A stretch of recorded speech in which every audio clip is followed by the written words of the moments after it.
Oh, yes. Praise him. Amen. Praise Amen. him. Amen. We bless the Lord and we praise him.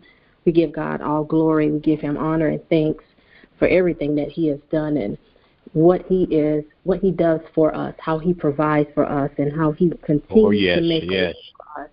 So we give glory and honor, and we bless the name of the Lord on tonight for everything concerning the Lord and just praising God for just himself. We just bless God. Amen. Yes, yes.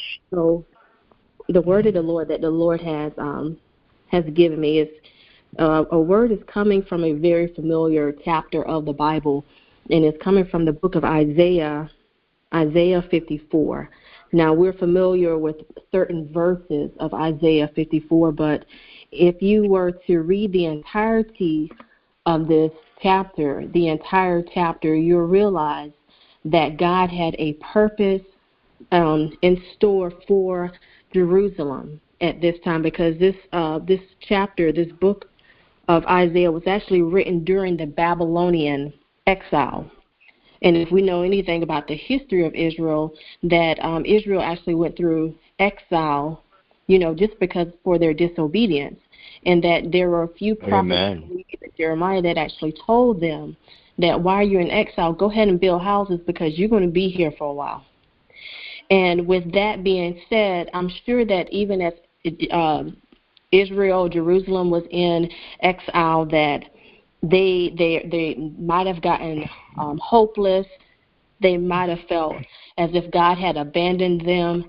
But for those of us that have a relationship with the Lord, we know that God never abandons us, even when it seems like we are isolated from him and it seems like he's quiet and he's silent. He has never abandoned us, and he never leaves us. And it doesn't matter how far we move away from him, because most of the time it is us moving away from him and not him moving away from us. Amen. Because God doesn't play the cutoff game. He doesn't cut us off. He doesn't disconnect.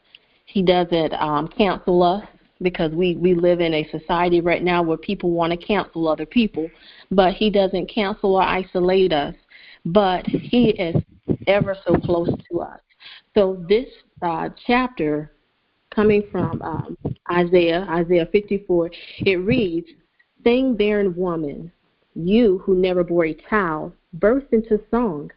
Shout for joy, you who were never in labor, because more are the children of the desolate woman than of her who has a husband, says the Lord." Verse 2, "Enlarge the place of your tent, stretch your tent curtains wide. Do not hold back. Lengthen your cords, strengthen your stakes, for you will spread out to the right and to the left. Your descendants will dispossess nations and settle in their desolate cities. Do not be afraid. You will not be put to shame. Do not fear disgrace. You will not be humiliated. You will forget the shame of your youth and remember no more the reproach of your widowhood. For your Maker is your husband. The Lord Almighty is his name. The Holy One of Israel is your Redeemer. He is called the God of all the earth. The Lord will call you back as if you were a wife deserted and distressed in spirit, a wife who married young, only to be rejected, says the Lord, says your God. For a brief moment I abandoned you, but with deep compassion I will bring you back. In a surge of anger, I hid my face from you for a moment, but with everlasting kindness I will have compassion on you, says the Lord your Redeemer. To me, this is like the days of Noah, when I swore that the waters of Noah would never again cover the earth. So now I have sworn not to be angry with you, never to rebuke you again. Though the mountains be shaken and the hills be removed," and this sounds so much like the 46th Psalm, "yet my unfailing love for you will not be shaken, nor my covenant of peace be removed, says the Lord, who has compassion on you. Afflicted city, lashed by storms and not comforted, I will rebuild you with stones of turquoise. Your foundations with lapis lazuli. I will make you battlements of rubies, your gates of sparkling jewels, and all your walls of precious stone. All your children will be taught by the Lord, and great will be their peace. In righteousness you will be established. Tyranny will be far from you. You will have nothing to fear. Terror will be far removed. It will not come near you. If anyone does attack you, it will not be my doing. Whoever attacks you will surrender to you. See, it is I who created the blacksmith who fans the coals into flame and forges a weapon fit for its work. And it is I who have created the destroyer to wreak havoc. And this is the verse that we're familiar with. No weapon forged against you will prevail. And you will refute every tongue that accuses you. This is the heritage of the servants of the Lord, and this is their vindication from me, declares the Lord. So I have read the 54th chapter of Isaiah, and as I mentioned before, this chapter was actually written by the prophet Isaiah during the Babylonian exile. And as I said before, that I'm sure that during the exile that the people might have felt as if God had abandoned them, that they were hopeless, that they were actually stuck in this place, and this is going to be the place that God will allow them to stay. He will allow them to remain. But one thing that they did not do is that they did not look back on their history with the Lord. They did not go back over their past testimonies of the things that God has done for them. Because we have to realize that when it comes to the nation of Israel, that they have a very rich heritage and a very rich culture. And that one thing that we know that God He had His hands on them. These were God's chosen people. And He had His hands on them, and He protected them no matter where they were and it doesn't matter where they were and the things that they've done, God always delivered them. If we can just look back to the book of Exodus, we see how God delivered them out of slavery. And then after He delivered them out of slavery, He moved them into the promised land. And even after they had conquered and they obtained the promised land, how at times they would slip back into those sins that the Lord had told them not to do. And God told them, He warned them, do not do this, do not have other gods before me. And they did those very things. And because of that, they not only were they enslaved in their spirits, but they became slaves to other nations. And other nations began to rule over them. And in the book of Judges, we see how God delivers them. He continues to send deliverers to deliver them and to bring them back to Him. So this is what happens in the book of Isaiah, that this is actually after the kingdom of David and whatnot. And now the kingdoms have split, and now they're in exile. And they have, at this point again, lost hope. So this scripture, this passage, actually serves as encouragement for them, as it should serve for us, because we're not in exile. But yet still, there are times that we need the Lord to encourage our spirits. We need Him to remind us of what He's capable of, because we can go through life, through the mundanes of life, and we can forget the benefits of the Lord, because the Word says, bless the Lord and do not forget His benefits. Don't forget the good things that God does for you. Don't forget how God delivers you. Don't forget those prayers that He has answered for you, and how He has provided, made provisions for you. Don't forget those things. And that's what this encourages us, because it starts off telling us of a woman who is barren, who may want to have children, but she is not able to have children. And the Lord says, you know what? You will have children. You will be restored. You will prosper.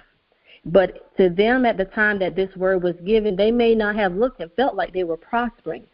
But yet God foretold and said, you will prosper. And that this is a word of prosperity. And not only is it a word of prosperity, but it's a word of restoration, because now I'm going to restore you. I'm going to restore you, because He tells them to expand their tents, enlarge your tents, stretch your tent pegs, because begin to make room for more. It doesn't look like you have much now, but you're going to receive more in the days to come.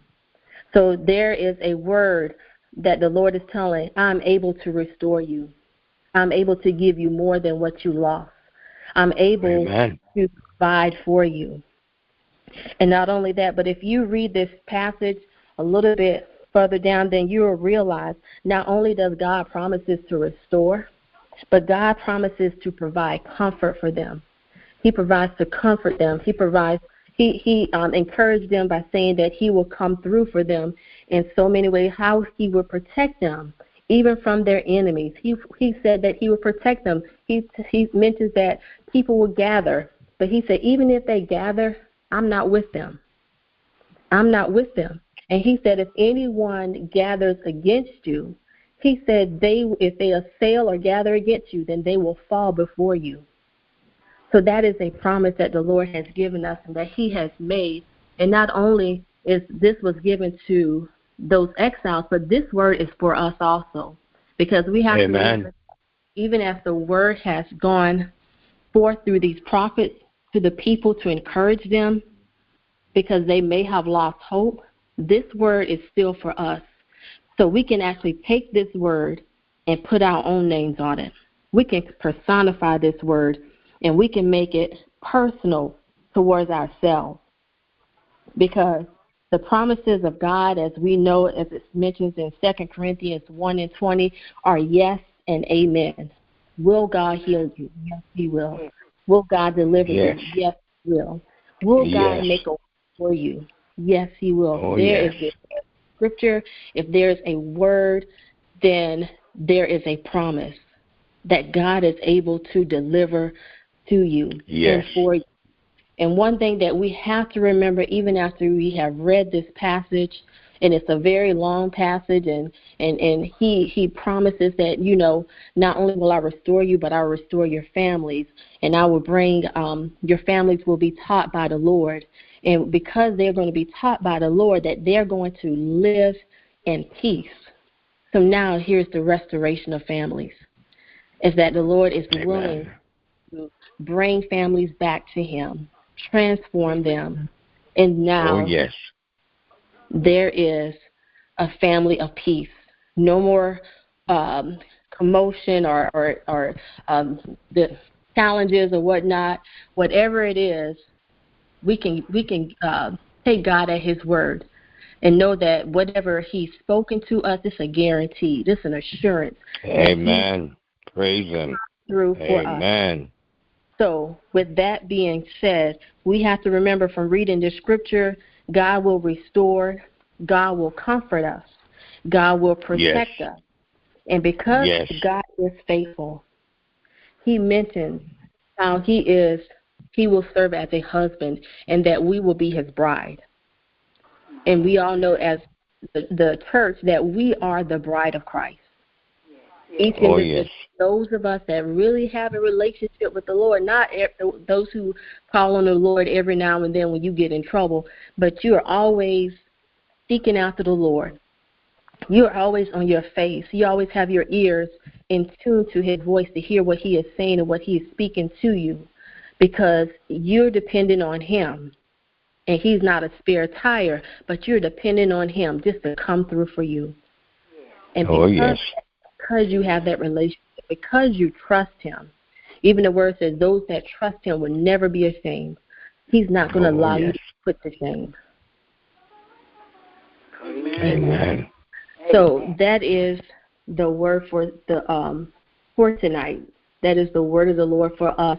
And I pray that this word was a blessing to everyone that actually heard. For every hearer that is on the line tonight.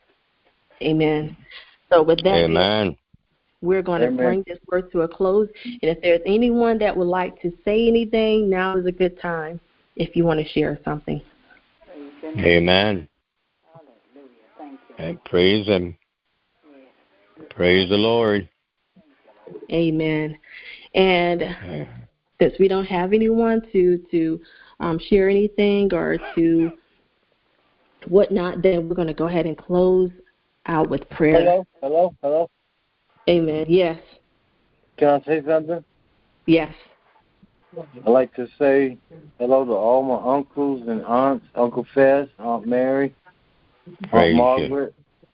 Praise you. Ellen. I just got off the phone Praise with her. you. Hey, I love all y'all. Uncle Fess. Praise you. God bless Hey. you. All right. God bless you. You too, Uncle Fess. Yes, I'm going to yes, call you, yes. Uncle Fess. Yes. God bless you. Yes, right. now. Okay. God keep Amen. you. Amen. Good Let's night. close out with prayer right now. Amen. Father, we thank you right now. We thank you for just being with us on the line tonight, Lord. We thank you and for just everything that was said and done.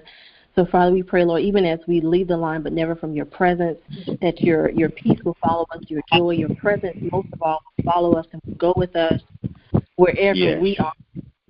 In the name of Jesus, Lord, so we ask, Lord, that you go Yes. before us this week, knowing that you are our shield and our protection, God, knowing that you are our root God, Lord. We thank you, Lord, for this making a way for healing, for deliverances, for salvation. Father, we thank you right now for everything that you're going to do in advance on our behalf. And Lord, we pray continuously in agreement for these United States. Lord, continue to cover our government leaders right now, God, those who are in the 3 branches right now, Lord. We pray, Lord, that you would get within their hearts, God, begin to deal with their heart reins right now concerning the people, God, that they have been, Father God, been put in place to serve, God. And Lord, we just place them in your hands right now. We ask this in the name of Jesus, God, that you do what you do. And in your name, Jesus, we pray. Amen, amen, and amen. Amen. Amen. Amen.